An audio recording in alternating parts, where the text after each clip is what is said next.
It's always the same. These peaceful protests are always the same. You never really see normal people at these protests. You want to know why?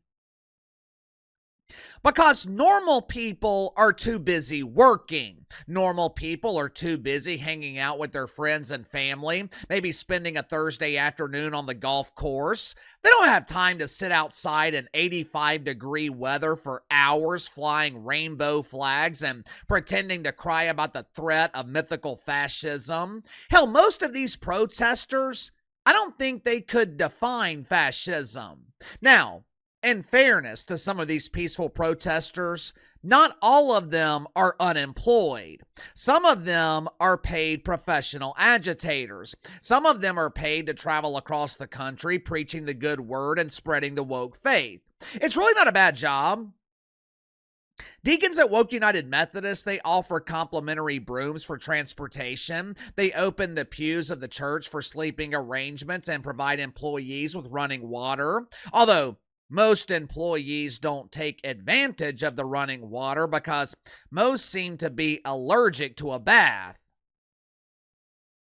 They also provide complimentary signs along with librarians to read the signs to those who are interested to know what they're actually protesting. End racism, Black Lives Matter, LGBTQIA, @ and K is Uncle Ray. Yesterday afternoon, hundreds of people organized a so-called grassroots protest on the campus of the University of Alabama. As I was checking out this nice-looking group, it kind of reminded me of the audience that you see at WWE events, or as their fans like to call it, wrestling. I don't know if this is still the case, but for decades, the WWE had a difficult time finding advertisers who were willing to pay a premium to advertise to their audience. I remember in the late 90s when 8 to 10 million people were watching wrestling every Monday night, the networks had a hard time finding advertisers. With that large of an audience, you would think advertisers would be lining up to buy slots.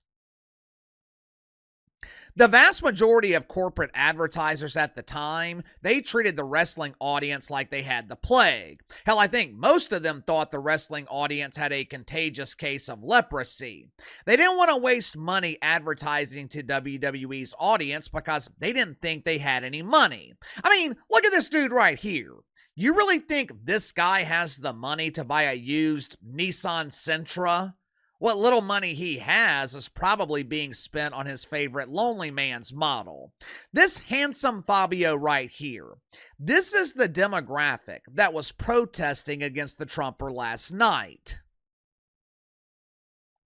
Make sure to like and subscribe. You can follow me on Twitter at KC_BTL84. Just wanted to give you guys another heads up. I'm taking a little break this weekend. Gonna try to take both Saturday and Sunday off, but we'll just see how it goes.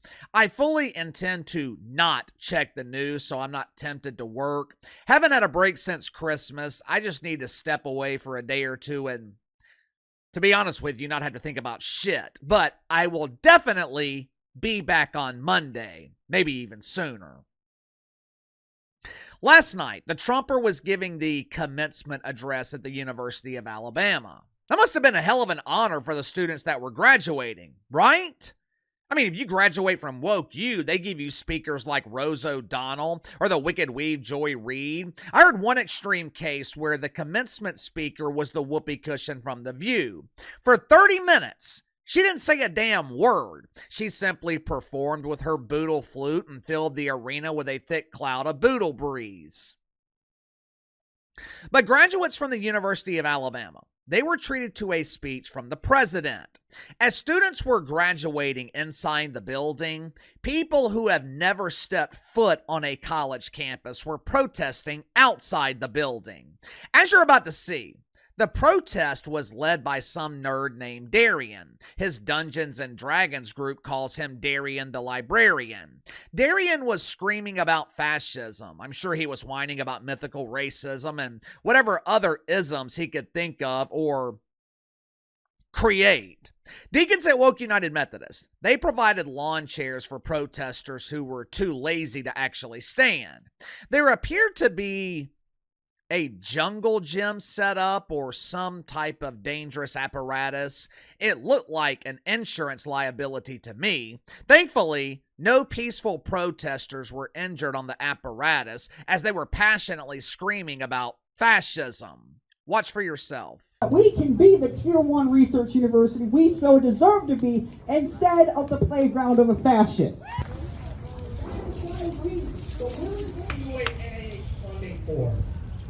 Tax cuts for Rob. That the federal government can't hire anyone right now, and that we should all feel for letting a man who hates universities and the people. That was cool. I was like, I'm really sorry. Yeah, thanks.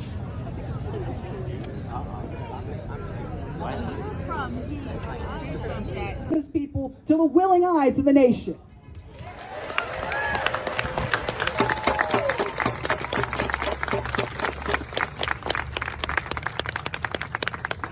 Is diagnosed with Alzheimer's disease.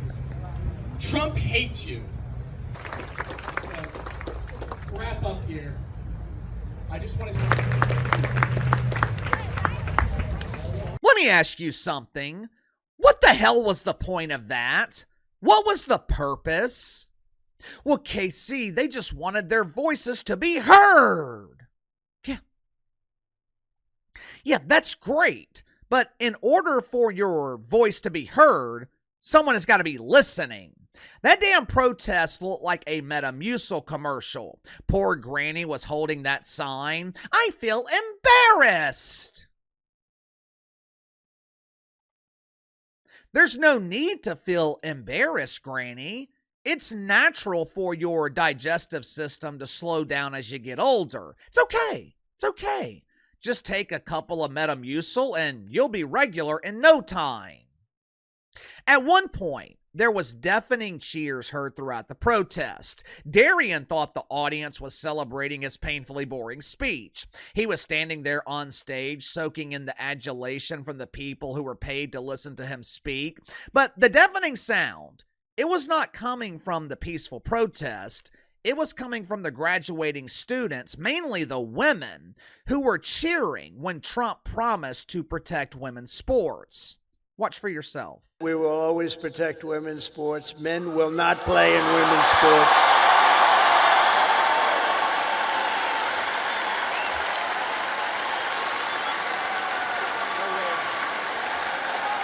No way.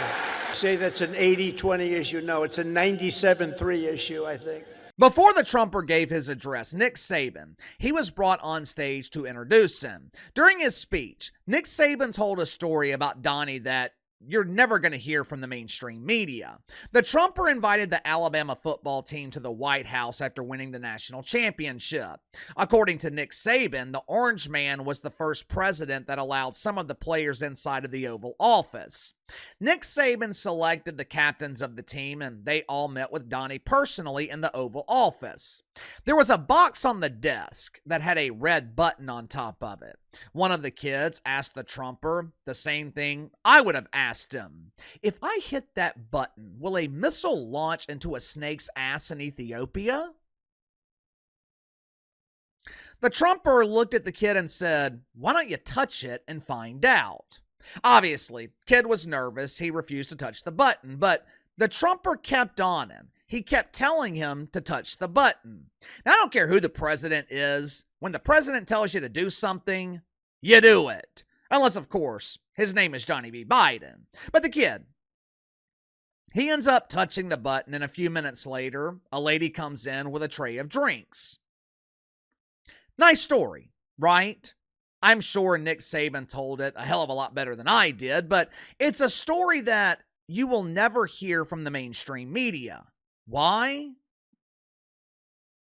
Because it humanizes the Trumper instead of demonizing him. It makes him seem like a regular dude. And that's one of the main problems with the mainstream media.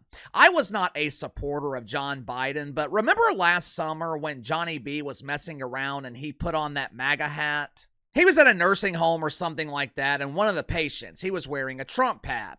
Johnny B made a joke about it. The dude dared Joe Biden to put the hat on, and he ended up putting the hat on. It was a nice moment. It almost made me forget about the moment a few weeks earlier when Johnny B caught a case of the devastating doodle and had to be rushed off stage. But we don't hear stuff like that from the media involving the Trumper because it doesn't fit their narrative.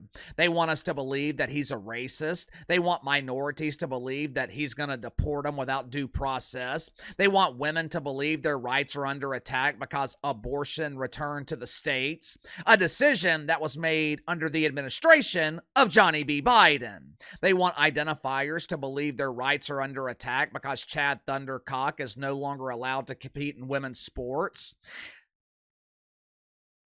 I don't know how things are going to work out. The Trumper's done some good things. He's cleaned up the disaster on the southern border. He has defunded woke colleges and universities instead of defunding the police. At the same time, the tariffs have been a disaster. He has not been able to convince Vlad Putin to end the war in Ukraine. Me personally, as long as we're not funding the war, I say let them work it out themselves. But the Trumper promised to end the war, and he hasn't. The point is, there's plenty of legitimate criticisms for the Trumper to be used by the media, but for some reason, the media continues to claim that he is a fascist or a fake racist. Then they wonder why they don't have any credibility.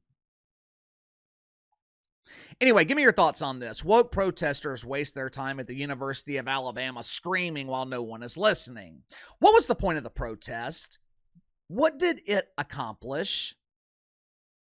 Who has that kind of time to waste? You tell me. Sound off in the comments below. I'll see you guys later.